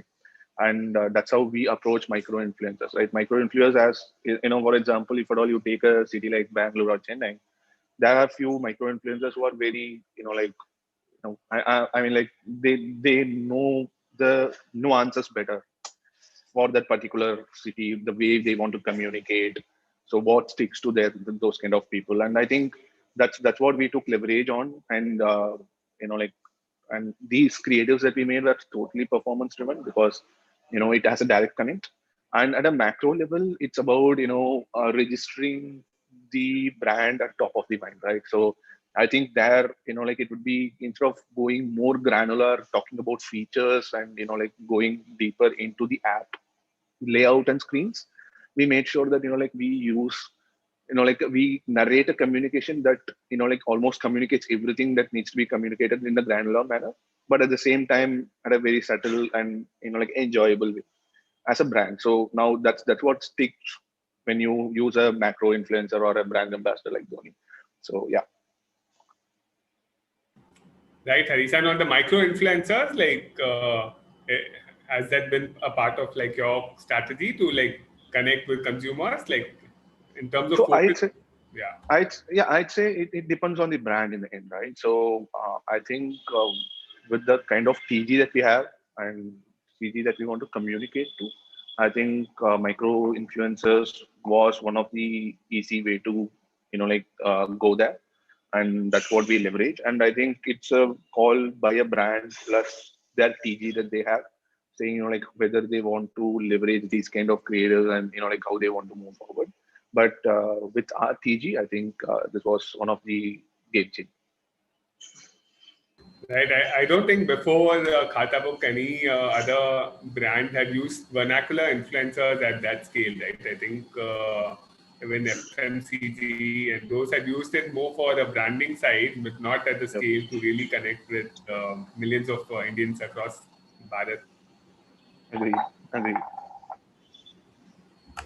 So actually, having worked with the Khatabook team, I personally know that we do follow a lot of the iterative approach. But if you can throw a little bit of light on how you select channels, right? Well, there's Facebook, there's Google. We were earlier quite big on TikTok. So, and a host of affiliate networks as well. So how do we really narrow down which channel will give us the impact that we're looking for? I think, as I said, right, like apart from having a direct metric by running ads in multiple publishers, multiple channels, it's about having a proxy metric within your business and then keeping track of it. So, like in our case, for example, let's take if a user is doing, like 5 to 10 transactions within a week since he got onboarded, we know for a fact that the user is going to stay at least for the next 3 months, and there is no need of him being re-engaged through any other marketing channels as such. So, so we had this proxy metric of 5 to 10 transactions, for example. So there's not the exact one that we have, but I'm just giving you a proxy metric. So ideally, we try with multiple publishers that we want to work with, and then see which one is giving this kind of results, right? It's not just about Khatabook as such. We have multiple features within our app now. So say someone who is getting adopted for payments, and we have an internal, a score that we give for each and every users as well, saying, like what kind of users generally get converted for other features. And when it comes to other feature adoption, like what is it that, like the major number that we need to look at. And based on that, we take a lot of decisions. So I think we generally want to work with as many publishers, as many, ad networks that we can. And then whichever is giving us better results at a good cost, we then double upon there. And then comes the creative part of things. So ideally, it's like experimentation initially, and then and again, the other important part is being very open to the publishers that you guys that we are working with, right? We're just like giving them the right data points, being transparent, saying, hey, it's not working out now. Like what are all the other options that we have? So something that in recent times that we have been doing is like leveraging OTT for performance as well, right? Earlier OTTs never used to give performance as such. So it's more of a brand medium. Nowadays, since a lot of people have adopted digital mediums, like OTT has been scaling, and the next big thing is that like how you can leverage all these OTT players and then make sure that like you get a good performance out of it, and then have a proper business made from them. So yeah, I think that's how we approach working with multiple publishers. Thank you, Harish. That was quite insightful. We had was with the introduction of new apps, like we have Bukuang, which is tapping into a completely new market, or we have MyStore, which is targeting a similar TG, but it's a completely new offering. So if you could tell us a little bit on the thought behind these apps and how does that thought become the app itself? Okay, so see, as a company, we do a lot of research and come up with a lot of MVPs around, based on like our first party data and our calls with our merchants, and then we prioritize things, right? Like that's how my store came into picture, and the next big thing that we will be coming up with would be on a lot of on the sides of financial services and commerce. So these are the two major, categories that we want to concentrate on, and we have been researching on. And based on the data points that we have, and when it comes to Bukuwang again, right? It's a new market altogether now. We saw a very good initial traction, and then we said that okay, now we need to you know double upon a lot of things there, come up with a separate product altogether. Because Khatabook being, earlier it was available all over the world, right? We had a very good chunk of users who were using away from India.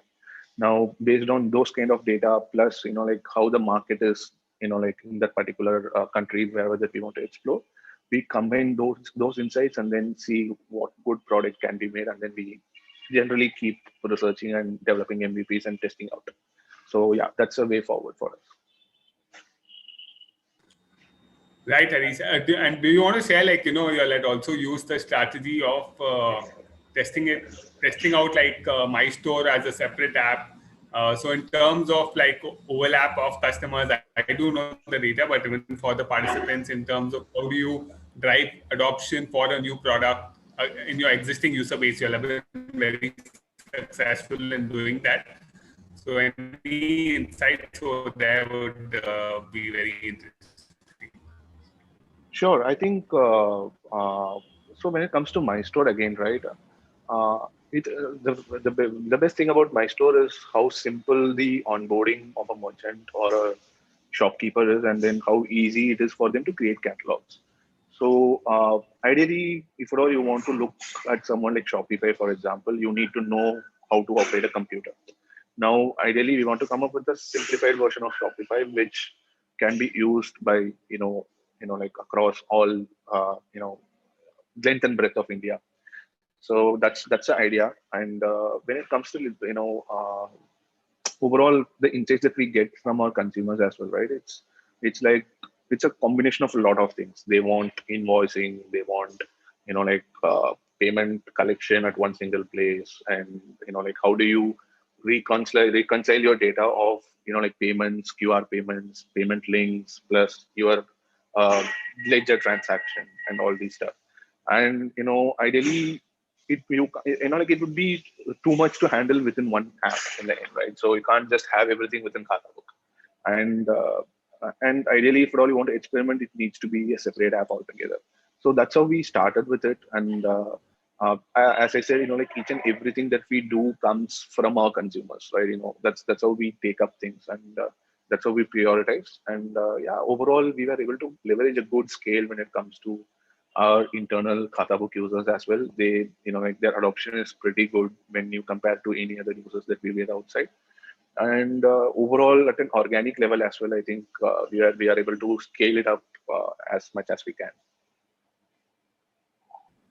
Right, Harish. No, absolutely. And in terms of yesterday, also we had Daman from both having a separate session on metrics, and we were discussing on true north metrics. What is the one or two key metrics which a business needs to constantly monitor. So at Khatabook, what is the philosophy on metrics you follow? And what are the key metrics you'll look at? So I think we look at as a core ledger, right? It's about transactions in the end. We look at monthly transacting users, and apart from that, how do you keep engaged with these users using multiple features within our app that we have? So average sessions per users becomes very important for us. Being a utility app, so monthly transacting users is very important. And apart from that, we have a separate use case altogether, right? So when you compare to any other QR business that is there right now, so it's a reversal of things that we do generally. So for us, core use case will still remain Khatabook, and any payment would be payment, and payment stack that we build will be a feature over and above Khatabook. That's how we want to take things up. So that's how we'll be proceeding further as well. So I think when it comes to payment, again, QR payments, average transaction per user, what is the transaction bucket size, and then number of transactions that's happening overall. So all these are the metrics. So core metrics would definitely be around a monthly transacting users. That's what we'll be chasing going forward, and maybe leverage that with our re-engagement campaign as well. Right, Harish. And does that, in your experience, change over time as well, or those core metrics like stay constant during the journey of a startup? So I think it should not ideally change, but I think it changes based on the category of business, right? So certain people, for example, would like to do transaction monthly once, like they write it down and then keep it and then just put it on digital medium so that they have a track on their phone. And certain people, certain category of business do it in at that moment itself. And certain people do 3 days once, certain people do 1 week once. So it's like when it comes to frequency as such, I think we don't have a definitive answers there, but we do have some insights on how category adoption is actually driving these kind of frequency metrics. So that's how we would like to take it up further. Harish, I think you did touch upon this at the start, but want to deep dive a little bit more on the impact that COVID has had on Khatabook. Of course, all of the Kirana store owners either had to shut down their shops or they were essentially there's no work from home model for them. So how did it sort of impact the usage of the app, and has it reversed as such? Yeah, I think we reached a pre-COVID level by August itself. So, I think in between, June, July was, like the lull period for us, I'd say. So as I said, like our DAUs or monthly active users dropped down by 50% almost, but then it just bounced back and we are, at a very good trajectory when it comes to growth as such. And overall, as a business, we have been seeing a very good adoption post COVID, post lockdown, I'd say, and we are growing as to whatever that we are there in March, we have already touched that, and then we have been growing even further now. So overall, a good sign as such. So I think lockdown had an impact on a lot of small business. A lot of shops got shut, but at the same time, just because shops got shut, it doesn't mean that, you don't have a track of transaction that has happened before you shut a shop or something like that, right? So, but ideally, we want a lot of users to come back as well. I think COVID has hit a lot of us pretty hard. So hopefully they come back into business, because for us, we are just enabling people who are doing business in the end, right? So we want to see these people come back as soon as possible, and hopefully they come back. So ideally, at a business metric level, we are back to whatever that we had pre-COVID, and then scaling up further.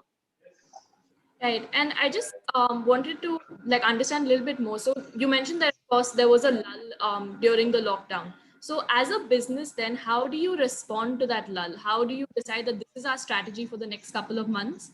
And until we see a rise, maybe these are the 5 things that we'd be looking at closely rather than acquisition full scale as such. So I think I would say, we as a company were looking at a lot of engagement as such, engagement campaigns or re-engagement campaigns as such. Even before COVID, we thought that maybe mid of this year is when we will be going high on re-engagement, because we wanted to make sure that we bring back a lot of users who has gone away from the app as well, right? So that's what we were looking at. But during COVID, something that changed would be around bringing up a lot of other features on the app, right? So something like Khata Quiz, Khata Learn. So these are the engagement feature that we have on the app. So these are highly engaging feature. For example, is quiz. We have a specific time band that people can play quiz only for around 3 to 4 hours, and that is actually driving a lot of users into our app. And these are the kind of stuff that we did during lockdown, during COVID times. So I think we, as a overall as a product, found a little bit of pivot on a in a different direction during COVID, and at the same time, at the marketing standpoint as well, we wanted to bring back a lot of users. So post a lockdown, we went high on re-engagement as well, and make sure that we bring back a lot of users who has gone out. And yeah, that has been our strategy. That's when we thought that, okay, maybe re-engagement is something that we need to look a lot on, and app engagement is going to be a very important metric that we need to track so that that results later on in the transactions as well. Definitely, yeah. I think that wanted to know a little bit more about your personal learning. So you started your journey essentially at an ops role at Grofers, and then moved on to Bharat Pay, and then now at Khatabook. So what would you say learnings that have stayed with you throughout, and now they're like pillars to your strategies or your marketing strategies as such? So I think personally, I'd say like I'm very lucky to have that kind of a journey for me in whatever that I wanted to do. So as you rightly said, I started as an ops guy in Chennai, and there used to be a time where like I used to deliver in my car in my boats during Chennai floods. So that's how my journey started, and it's about like giving 100% to whatever that you are doing. At the same time, see for new opportunities as such, right? So that's what I like I kept my basics very simple. I wanted to grab the opportunity whatever that I get during any point of time, and that's how I pivoted into marketing. After that, I was more into BTL marketing and being in ops. So being in both supply demand side of a business is something that I feel like each and everybody should go through because you get to know the entire business, right? So it's like if at all you want to learn a business, it should always be like bottom to top. That's how you get to know what's happening across organization. And I think my 4 years in Grofers, I'd say it's a university for me personally, just because of the fact that like I learned a lot there, and I got an opportunity to explore different roles. And then I was a little bit into consumer insights and marketing analytics as well there, and then more into brand marketing, brand measurement, and then more into performance marketing or digital marketing, I'd say. So that's how things started. And again, I was very lucky to get an opportunity in Bharat Pay again, just because you know they I somehow feel that like they had the courage of like exploring someone like me to set up the entire marketing things, right? At that stage, like they were at a very nascent stage as well at the time, and I grabbed that opportunity again and made sure that I could deliver whatever that I could there in the pivot to Khatabook happened. So I think overall, it's like no matter whatever business that you do, no matter whatever marketing or growth initiative that you take, you need to make sure that like the entire stack of business, and that will ideally give you a lot of different trajectories at which you can think or approach growth as such.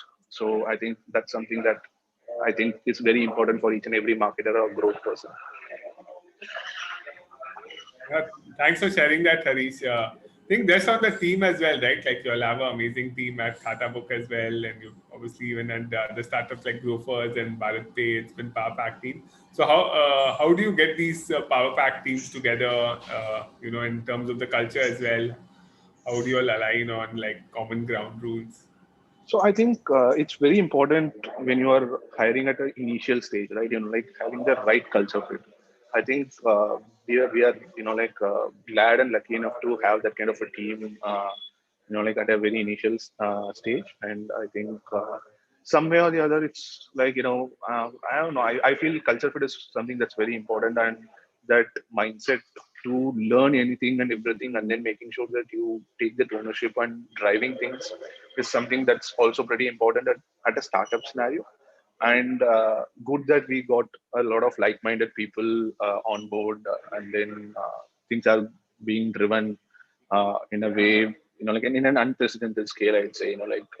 At an early stage, like when you have a very less number of employees, I would say, making sure that like you are able to outsource things and then give that leverage and finding the right team, for example working with social beats. So that's something that like I think we as a company did right, and then that has driven a lot of things for us. So ideally overall it's more about like finding the right culture fit, and then someone who's always driven in getting things done, right? So that's what has been very important. No, definitely. I think for our team also, Harish, like we love working with you and the team at Khatabook. I think make it feel like one team, and it makes it easy to give your heart and soul to the learning and the skill. It's not task, but more a joy to actually do things there. So I think Sure. absolutely. I think just moving on, from the culture part of the team to working at scale with like marketing automation and various tools which you all also keep like upgrading to, right? So how do you phase that out, right? In the early stage, should you look at like advanced tools? Obviously, there are mobile attribution tools, but even remarketing tools, for example, programmatic. At what stages of your growth journey should you explore more tools, or should you stick to one or two channels and crack that first and then scale up? So I think that again depends on the product as such. So I'd say for a product like us, we thought so for a I would say publisher like for example Facebook, right? It gives us a lot of audience insights, and that gives us a leverage of catering to a very niche or right audience. If at all you want to segment it and use it, right? So I think that's a way to start. I'd say going and talking to the exact audience and then making sure that you scale that up. And then in between, programmatic as such is something that I see as I see more as a brand medium there, because it takes its own time to learn and then make sure that you get to find performance out there. But I think it's very important to be performance driven at a very early stage, and then maybe think about any I'd say engagement or anything new that you want to try, right?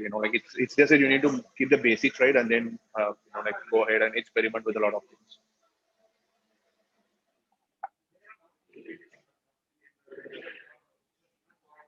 Right, Harish? No, absolutely. I think there are a lot of comments on the videos not being played correctly. So I'll just play that again, and then maybe we can have a final thoughts as well. Sure. Hopefully it plays now.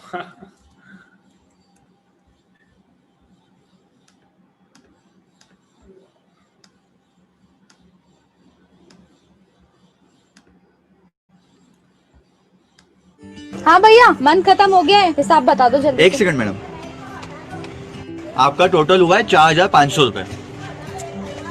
पर मेरी खाता book app में तो 5,000 हो रहा है। क्या भैया अपना नुकसान करा रहे हो? जल्दी से चेक करो। एक सेकंड मैम, मैं चेक करता हूँ। हाँ 5,000 ही बता रहे। क्या भैया आप भी इस डिजिटल की दुनिया में इन पेपरों के सहारे रह रहे हो? आपको पता नहीं, खाता book app proudly made in India है। जल्दी से आप भी डाउनलोड करो और इस नुकसान से बचो। रोज की उधारी का हिसाब रखने के लिए खाता बुक ऐप एक सबसे आसान ऐप है। So go and download Khatabook app and create your own personal खाता books to be managed. उधार लेन then from your friends and family members as well. सिर्फ यही नहीं, इससे आप सेंड कर सकते हैं WhatsApp payment reminders to your customers. इसमें ऑटोमेटिक सिक्योर ऑनलाइन बैकअप की भी फैसिलिटी है। बिल्कुल मैम, मैं अभी डाउनलोड करता हूँ। और आप लोग क्या देख रहे हो? आप लोग भी डाउनलोड करो खाता book app.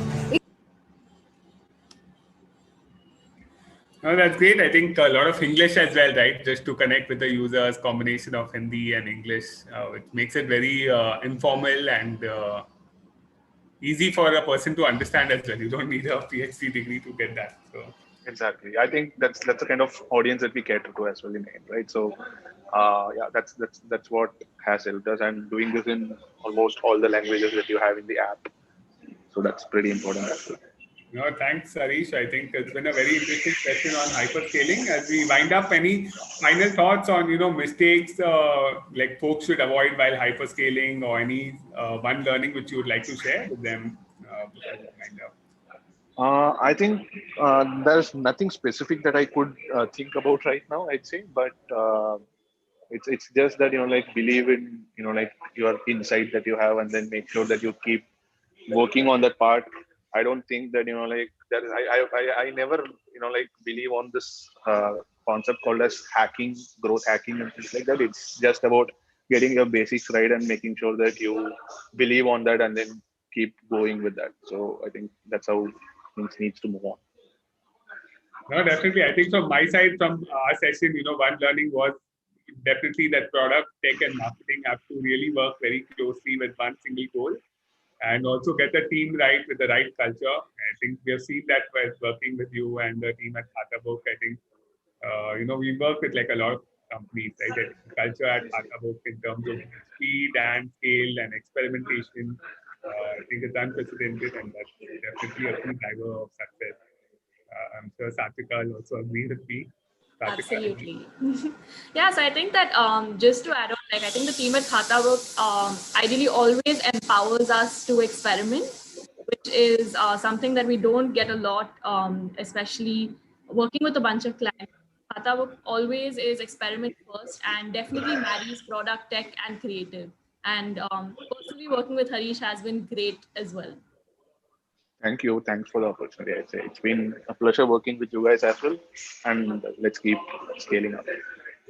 Thank you so much, Harish. Really nice of you to take out time. I know Ved also supposed to join us, and I think he's entering his break, but it's really nice to have you. Thank you so much.